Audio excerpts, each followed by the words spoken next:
நானே எனக்கு பகையானேன், என் நாடகத்தில் நான் திரையானேன். தேனே உனக்கு புரியாது, அந்த தெய்வம் வராமல் விளங்காது. நானே எனக்கு பகையானேன், என் நாடகத்தில் நான் திரையானேன். தேனே உனக்கு புரியாது, அந்த தெய்வம் வராமல் விளங்காது.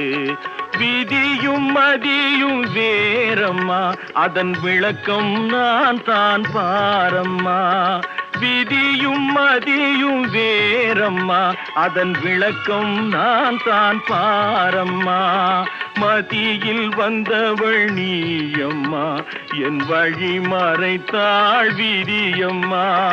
மதியில் வந்தவள் நீயம்மா, என் வழி மறை